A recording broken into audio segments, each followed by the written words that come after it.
Hello everyone, welcome to all of you.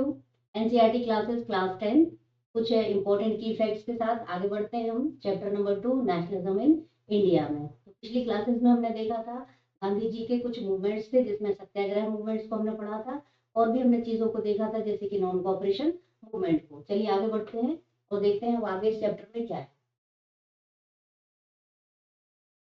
तो Simon commission तक हम पहुंच चुके हैं। तो साइमन कमीशन भारत आता है 1928 में। साइमन कमीशन क्या था, क्यों भारत आया, इसके प्रोविजंस थे, उसको हम देखते हैं। तो देखिए सर, जॉन साइमन की अध्यक्षता में साइमन कमीशन भारत आया था 1928 में। इसको आना तो 29 में था, यानी कि जब 1919 में बात हुई थी कि हर 10 साल में, है ना, जो हमारे जो भी कॉलोनियल रूल जहाँ पर चल रहा है तो उनकी हम समीक्षा करेंगे कि कहाँ पर क्या व्यवस्था चल रही है। तो उन सभी की समीक्षा करने के लिए जो उपनिवेश थे ब्रिटिश के, उनमें एक कमीशन को भेजा जाता था। तो इनको आना था 29 में, लेकिन चूंकि जो रूलिंग पार्टी थी, रूलिंग पार्टी इस मुद्दे को अपने हाथ से जाने नहीं देना चाहती थी, इसलिए वो इन चीजों को एक साल पहले ही लेकर आ गया। ठीक है। तो सर जॉन साइमन कमीशन आता है सर जॉन साइमन की अध्यक्षता में। और इसका विरोध क्यों हो रहा था, क्या इसके कारण थे, चलिए देखते हैं इसको। तो देखिए कब आता है भारत, सबसे पहले तो इसकी डेट ही आपको याद रखनी है कि सर जो साइमन कमीशन भारत कब आया था, तो आया था 1928 में। It was graded to the slogan "Go back, go back Simon". ठीक है। तो साइमन गो बैक के नारे यहाँ पर लगाए जाने लगे भारत में जब यहाँ पर साइमन कमीशन भारत आया। ठीक है। All parties including the Congress and the Muslim League participated in the demonstration INC Lahore session December 1929। तो जो भी पार्टीज थी उस समय, चाहे हम बात करें यहाँ कांग्रेस की, चाहे हम बात करें यहाँ मुस्लिम लीग की, सभी ने इसमें बढ़ चढ़ कर हिस्सा लिया डेमोन्स्ट्रेशन में। और एक सेशन होता है आईएनसी का, मतलब इंडियन नेशनल कांग्रेस का, कहाँ पर, लाहौर सेशन दिसंबर 1929 में। ठीक है। तो दिसंबर 1929 में लाहौर सेशन में बात की जाती है, बात की जाती है यहाँ पर किसकी, कि जो यहाँ पर जो पूर्ण स्वराज है उसकी डिमांड यहाँ पर की जाती है under the presidency of Jawaharlal Nehru. Demanded of पूर्ण स्वराज, किसकी डिमांड की जा रही है, लाहौर सेशन होता है 1929 में और डिमांड की जाती है यहाँ पर पूर्ण स्वराज्य की। तो साइमन कमीशन का विरोध क्यों हो रहा था उसको देख लेते हैं। साइमन कमीशन का विरोध इसलिए हो रहा था क्योंकि जो भी इनकी जो कमेटी बनाई गई थी उसमें किसी भी भारतीय को, यानी इंडियन को इंक्लूड नहीं किया गया था। आप हमारी ही कंट्री में रिफॉर्म्स लाना चाहते हैं लेकिन हमारे ही देश के लोग उसमें शामिल नहीं है, तो इसीलिए इसका विरोध किया जा रहा है। ठीक है। तो पॉलिटिकल रिफॉर्म्स लाने के लिए, यहाँ पर कॉन्स्टिट्यूशनल रिफॉर्म्स लाने के लिए, सॉरी, कॉन्स्टिट्यूशनल रिफॉर्म्स लाने के लिए ये साइमन कमीशन भारत आया था। ठीक है। लेकिन उनकी बिना समीक्षा किए ही, और इसमें कोई भी इंडियन नहीं था, इसीलिए इसका विरोध किया जा रहा था। तो लाहौर सेशन होता है 1929 में, और जिसमें बात की जाती है फिर पूर्ण स्वराज की, पूर्ण स्वराज की डिमांड इसमें रखी जाती है, और फुल इंडिपेंडेंस फॉर इंडिया, पूर्ण स्वराज। ठीक है, फुल इंडिपेंडेंस बात की जा रही है, फुल इंडिपेंडेंस की। It was declared that 26 of January 1930 would be celebrated as the Independence Day। और ये बात लाहौर सेशन में डिसाइड की जाती है कि जब भी हम अब आजाद होंगे तो अगला जो भी 26 जनवरी 1930 जो होगा वो क्या होगा हमारा, उस दिन हम सेलिब्रेट करेंगे उसको टोटल इंडिपेंडेंस डे के रूप में। ठीक है। 26 जनवरी 1930 को हम पहला पूर्ण स्वतंत्रता दिवस मनाएंगे। ठीक है। तो इसीलिए जब हमारा कॉन्स्टिट्यूशन बनकर तैयार हो गया था, लेकिन फिर भी हमने अपना जो पहला जो हमारा उसमें जब गणतंत्र दिवस मनाया जाता है, रिपब्लिक डे, वो हम देखते हैं कि 26 जनवरी 1950 को मनाया जाता है। ठीक है। तो वो पहली बार हमने ये कॉन्सेप्ट यहीं से लिया था कि 26 जनवरी 1930 को हम अपना पहला इंडिपेंडेंस डे मनाएंगे, क्योंकि जब तक हमारा खुद का संविधान नहीं होगा तो हम इंडिपेंडेंस कैसे कहलाएंगे। ठीक है। तो इसीलिए इस चीज को या इस डेट को उसी समय डिसाइड किया गया कि कॉन्स्टिट्यूशन हमारा जब बना तो हमने इसको 26 जनवरी 1950 का दिन चुना गणतंत्र दिवस के रूप में। ठीक। तो ये कॉन्सेप्ट 26 जनवरी का उसी समय से हमने यहाँ से अडॉप्ट किया।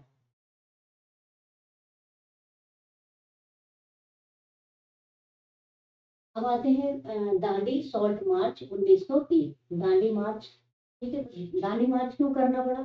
क्योंकि जो गांधी जी ने जो डिमांड रखी थी, गांधी जी ने अपनी 11 डिमांड, उस समय वायसराय थे यहाँ पर लॉर्ड इरविन, तो लॉर्ड इरविन के सामने गांधी जी ने अपनी 11 डिमांड्स रखी और उनमें से एक था नमक का कानून। ठीक है, तो नमक पर कर लग गया था, टैक्स लगा रहे थे, ठीक है, जो ब्रिटिश रूल था, तो उसमें टैक्स लगाने पर गांधी जी ने इस चीज का विरोध किया। और भी इसमें बहुत सारे प्रोविजंस थे, मतलब 11 डिमांड थी, उसमें से सबसे मेन जो इनका जो ऑपरेसिव जो मूवमेंट था वो यही था कि चूंकि नमक जो है वो क्या है, सभी की बेसिक रिक्वायरमेंट है, चाहे गरीब हो अमीर हो, तो सभी चीज जो है वो नमक पर कर लगाना एक अनैतिक माना गया उसको, और ये बिल्कुल चीज सही नहीं थी। ठीक है, तो इसको सबसे ज्यादा असंवैधानिक और अमानवीय माना गया।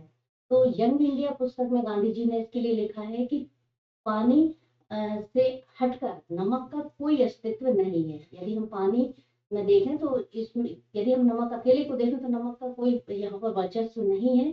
ठीक है, वो किससे बना है? पानी से। यदि आप उस पर भी कर लगाएंगे और चूंकि वो एक हर व्यक्ति की रिक्वायरमेंट है, तो ये सबसे ज्यादा अमानवीय होगा और इसका विरोध करना, इसीलिए गांधी जी ने इसको अगले मूवमेंट का मुद्दा बनाया। अगले मूवमेंट के लिए गांधी जी ने इतनी सारी डिमांड थी, लेकिन उसमें नमक कानून को ही तोड़ना क्यों उचित समझा? क्योंकि वो सभी की रिक्वायरमेंट थी, बेसिक रिक्वायरमेंट थी, बेसिक नीड थी।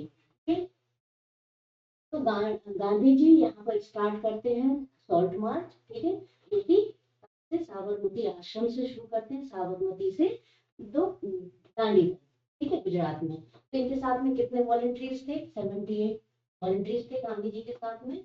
और इसको, ये पूरा स्टार्ट होता है 12 मार्च से और कब तक चलता है? 1930 में 6 अप्रैल तक। ठीक है, तो 12 मार्च से ये शुरू होता है और 6 अप्रैल तक चलता है 1930 तक। साबरमती टू दांडी 240 माइल्स की ये पूरी यात्रा थी गांधी जी के द्वारा, और उनके 73 वॉलंटियर्स थे, उनके साथ में इन्होंने कंप्लीट की। Because Lord Irwin ignored demand for the violation of the salt tax। ठीक है, क्या डिमांड की थी गांधी जी ने? कि जो सॉल्ट पे टैक्स लगा रहे हैं उसको आपको खत्म करना है, लेकिन क्या जो लॉर्ड इरविन थे उन्होंने इस चीज को इग्नोर कर दिया। लॉर्ड इरविन ने इग्नोर किया था जो टैक्स पर बात की गई थी, क्योंकि गांधी जी ने जो दिसंबर का जो लाहौर सेशन हुआ था उसमें इन्होंने ये बात की और 1 महीने का समय दिया था, यानी 31 जनवरी 1930 तक का समय दिया था कि ये हमारी मांगे हैं, पूरी 11 मांगे, और इन पे आपको विचार करना होगा। 1 महीने का समय दिया, लेकिन देखा कि 1 महीना और हो गया लेकिन उस पर कोई भी रिस्पॉन्स नहीं आया। तो इसके कारण फिर मार्च का महीना चुना गया, दांडी मार्च उसी समय शुरू किया गया। He is Dandi on 6th of April। ठीक है, गांधी जी के साथ में जो 78 के जो वॉलंटियर्स थे वो सभी के सभी 6 अप्रैल को पहुंचते हैं, कहाँ पर? दांडी के तट पर। और manufactured salt from the sea water and violated the law. इसकी बात की जा रही है नमक कानून को तोड़ने की। तो यहाँ पर जब गांधी जी इस पर दांडी के तट पर पहुंचे तो उन्होंने एक मुट्ठी नमक वहां पर जो पानी है उसको लिया और एक मुट्ठी नमक वहां पर बनाकर इस कानून को तोड़ा। This mark beginning of civil disobedience movement. और यही जो चीज थी वो क्या बन गई? ये बन गई, इसकी शुरुआत हो गई यहीं से, civil disobedience movement. Civil disobedience movement कैसे स्टार्ट हुआ? सॉल्ट मार्च से। सिविल डिसोबीडियंस मूवमेंट पर आते हैं। It was different from non cooperation movement as people were now asked not only for refuse cooperation but also to। अब यहाँ पर बात कर रहे हैं कि नॉन कोऑपरेशन मूवमेंट और सिविल डिसोबीडियंस मूवमेंट, इन दोनों में डिफरेंस क्या है, बेसिक डिफरेंस क्या है? तो हम यहाँ बात कर रहे हैं कि जो नॉन कोऑपरेशन मूवमेंट है उसमें तो हम क्या बात कर रहे हैं कि हम आपको कोऑपरेट नहीं करेंगे, लेकिन यहाँ पर बात हो रही है सिविल डिसोबीडियंस मूवमेंट की। दैट मीन्स अब हम क्या कर रहे हैं, आपकी जो हम कोऑपरेट तो कर ही नहीं रहे हैं, साथ ही हम आपके जो लॉज हैं उनको भी ब्रेक करेंगे, उनको भी हम तोड़ेंगे। ठीक, तो यही बात की गई है कि इसमें क्या बात की गई है? Refuse cooperation but also to क्या करने वाले हैं, ब्रेक कॉलोनियल लॉज, जो लॉज हैं उनको हम ब्रेक करेंगे। ठीक, दूसरी बात की गई है बायकॉटेड ऑफ फॉरेन गुड्स, जो फॉरेन गुड्स हैं उनको भी हम बायकॉट करेंगे। नॉन पेमेंट ऑफ टैक्सेस, ठीक है, जो टैक्स है उनको भी हम पे नहीं करेंगे। ब्रेकिंग फॉरेस्ट लॉ, ठीक है, फॉरेस्ट लॉ। अब यहाँ पर बात की जा रही है जितने भी लॉ, जितने भी कानून बने थे उनको तोड़ने की बात की जा रही है कि अब हम आपके कानूनों को भी तोड़ेंगे। तो बात की गई है यहाँ पर टैक्स की, कि टैक्स भी पे नहीं करेंगे, और यहाँ पर कॉलोनियल जो लॉज हैं उनको भी हम ब्रेक करेंगे। फॉरेन जो लॉ बना था, ठीक है, जो फॉरेस्ट लॉ बना था उसको भी हम ब्रेक करेंगे। Liquor shops were picketed by women, जो लिक्वर शॉप्स थी उनको भी बंद कर दिया गया। Women also participated in protest marches, ठीक है, जो प्रोटेस्ट हो रहे थे उनमें वुमेन का भी पार्टिसिपेशन था, महिलाओं ने भी बढ़ चढ़कर हिस्सा लिया। The British government followed a policy of brutal repression. British government arrested all the leaders including Gandhi ji and Nehru ji. अब जब ये मूवमेंट चला तो गांधी जी और नेहरू जी को अरेस्ट कर लिया गया, क्योंकि जो अंग्रेज थे या जो ब्रिटिश गवर्नमेंट थी उन्होंने इस पूरे के पूरे जो भी अभियान था, जो भी मूवमेंट चलाए जा रहे थे उनको ब्रूटली रेप्रेशन, मतलब बहुत बुरी तरीके से उनका दमन कर दिया, और जो लीडर्स थे जो उसको लीड कर रहे थे उनको अरेस्ट कर लिया गया। तो उसमें गांधी जी और नेहरू जी इनको अब वहां पर अरेस्ट कर लिया गया। गांधी इरविन पैक्ट 1931, ठीक है, गांधी इरविन पैक्ट होता है 1931 में, क्योंकि उस समय वायसराय कौन था, यहाँ पर लॉर्ड इरविन और गांधी जी। अब गांधी जी को अरेस्ट कर लिया गया, नेहरू जी को भी अरेस्ट कर लिया गया। अब यहाँ पर बात की जा रही है कि इनके बीच में एक पैक्ट होता है, एक समझौता होता है, तो बिटवीन लॉर्ड इरविन, ये पैक्ट किस किस के बीच होता है, गांधी जी और इरविन के बीच। तो लॉर्ड इरविन और गांधी जी के बीच 1931 में एक पैक्ट होता है। इन दिसंबर 1931 Gandhi ji went to London for the second round table conference। इसमें गए थे गांधी जी, इधर London second round table conference में।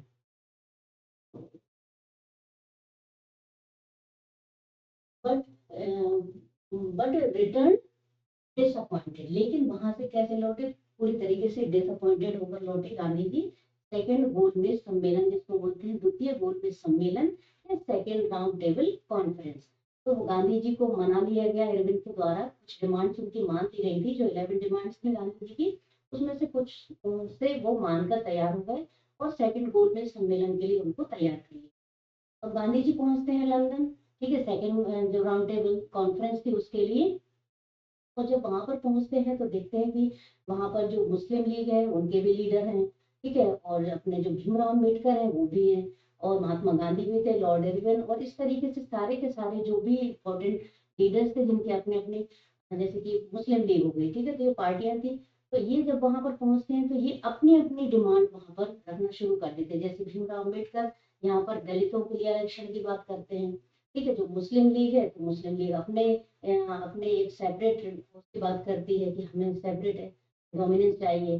तो इस तरीके से सेपरेट नेशन की बात करते हैं, ठीक है। तो ये सारे के सारी चीजें जब गांधी जी वहां सुनते हैं तो वो पूरी तरीके से डिसअपॉइंटेड हो जाते हैं और वो वहां से वापस आ जाते हैं। तो इसलिए यहाँ पर लिखा हुआ है कि गांधी जी रिटर्न डिसअपॉइंटेड, वहां से वो लौटते हैं और पूरी तरीके से उन चीजों से वो निराश होकर लौटते हैं कि जो चीज सोच कर रहे थे वो वहां पर उनकी नहीं हुई। Gandhi ji relaunched the civil disobedience movement। Gandhi ji जब वहां से लौटे तो गांधी जी ने फिर से, क्योंकि कुछ बातें मान ली गई, उनको एग्री कर लिया गया था, तो उन्होंने सिविल डिसोबीडियंस मूवमेंट को वहीं से कॉल ऑफ कर लिया था। लेकिन जब सेकंड राउंड टेबल से लौटे तो फिर से वो डिसअपॉइंटेड थे, तो उन्होंने फिर से अपना मूवमेंट स्टार्ट कर दिया। But by 1934 it lost its movement. लेकिन बाद में जो मूवमेंट्स हुए, जो गांधी जी ने स्टार्ट किए सिविल डिसोबीडियंस मूवमेंट, वो धीरे धीरे 1934 में अपने आप ही धीरे धीरे खत्म हो गया। पूना पैक्ट सितंबर 1932। अब आते हैं पूना पैक्ट पर। पूना पैक्ट होता है 1932 में, जैसे कि नाम से तो कहाँ पर होता है, पूना में। और ये किस किस के बीच होता है, ये होता है between Gandhi ji and doctor Bhimrao Ambedkar. Gandhi ji और भीमराव अंबेडकर के बीच में जो वहां पर बात की गई थी द्वितीय गोलमेज सम्मेलन में, ठीक है, तो अनटचेबल या जिनको हरिजन कहा गांधी जी ने, ठीक है, तो उनके लिए मतलब उनके लिए कुछ आरक्षण की बात की गई थी। तो उनको लेकर जब भीमराव अंबेडकर और गांधी जी फिर से मिलते हैं भारत में पूना में, क्योंकि उस समय जेल में थे गांधी जी, तो यहाँ पर एक गांधी जी और भीमराव अंबेडकर के बीच में एक पैक्ट होता है जिसको पूना पैक्ट का 1932 में। देखिए इसमें क्या बात कही गई, दलित, एक दलित कह रहे हैं या अनटचेबल्स कह रहे हैं, did not actively participate in the movement. Gandhi ji देख रहे हैं आप कि इसमें जो दलित हैं उनने एक्टिवली पार्टिसिपेट नहीं किया था गांधी जी के इस मूवमेंट में। They demanded reservation for seats, है ना, ये डिमांड कर रहे थे किसकी, कुछ रिजर्वेशन ऑफ सीट्स की, सेपरेट इलेक्टोरेट, और किसकी बात कर रहे थे, सेपरेट इलेक्टोरेट, ठीक है, अलग से एक प्रतिनिधित्व की बात कर रहे थे यहाँ पर, और रिजर्वेशन की बात की जा रही कि कुछ सीट्स पर इनको रिजर्वेशन दिया जाए। Doctor Bhimrao Ambedkar formed depressed class association. Doctor Bhimrao Ambedkar के द्वारा एक एसोसिएशन बनाई जाती है जिसको क्या नाम दिया गया है, doctor Bhimrao Ambedkar formed depressed class association 1930। 1930s में एक एसोसिएशन बनाया जाता है डॉक्टर भीमराव अंबेडकर के द्वारा जिसको डिप्रेस्ड क्लास एसोसिएशन कहा गया है ना, और इस एसोसिएशन के द्वारा ही वो लीड कर रहे थे, जो दलित हैं उनकी बात को आगे रख रहे थे। ही क्लैश्ड विद गांधी जी के साथ उनके कुछ क्लैश हो रहे थे, और इसको ही लेकर फिर पूना पैक्ट होता है। Poona pact gave reserve seats in provincial and. अब जो पूना पैक्ट हुआ उसमें हुआ क्या था, तो देखिए इसमें रिजर्वेशन सीट्स जो थी उनको दे दी गई।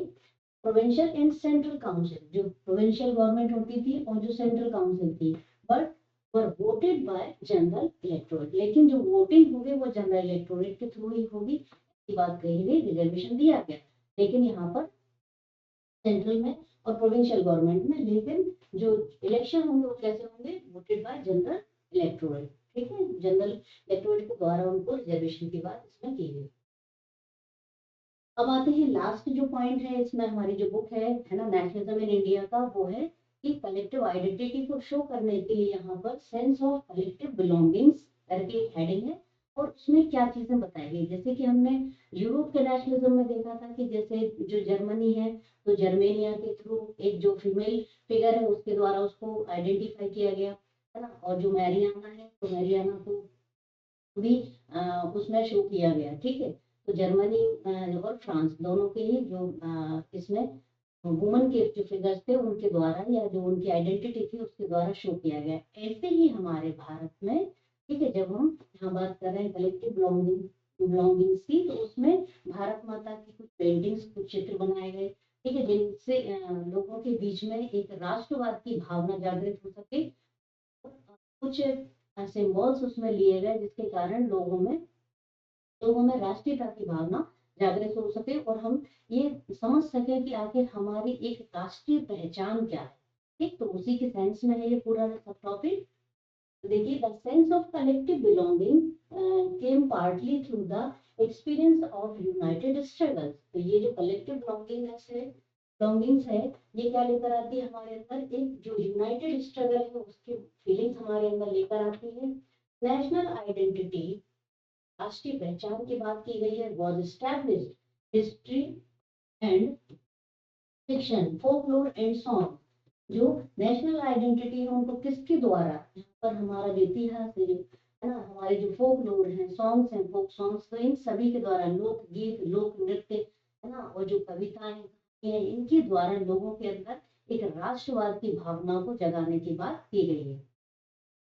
Popular prints and symbols and all played a part in the making of, ये सभी ने भाग लिया किसको, नेशनलिज्म को बढ़ाने में, ठीक, तो ये चाहे बात करें यहाँ पर फोक सॉन्ग्स की, फोकलोर की, चाहे हम यहाँ पर प्रिंट्स की बात करें, सिंबल्स उस समय पे, जैसे कि जो हमारा जो ट्राई कलर फ्लैग है या हमारा जो तिरंगा झंडा है उसमें पहले चरखा था, है ना, तो इस तरीके से उस समय धीरे धीरे मॉडिफिकेशन हुए या धीरे धीरे उसमें चेंजेस लाए गए कि हम एक राष्ट्रवाद की भावना को इसमें दर्शा सके। ठीक, तो यहाँ पर सिंबल्स की बात की गई है और यहाँ पर बात की गई है जो उस समय जो प्रिंट हो रही थी, जो फोटोग्राफ्स हैं, और चाहे वो लोक नृत्य हैं, लोक गीत हैं, इन सभी को बताया गया है। किसके लिए? ताकि हम एक अपनी नेशनल आइडेंटिटी या अपनी राष्ट्रीय पहचान को दर्शा सकें। The creation of the Indian flag, देखिए क्रिएशन ऑफ इंडियन फ्लैग की बात हो रही है।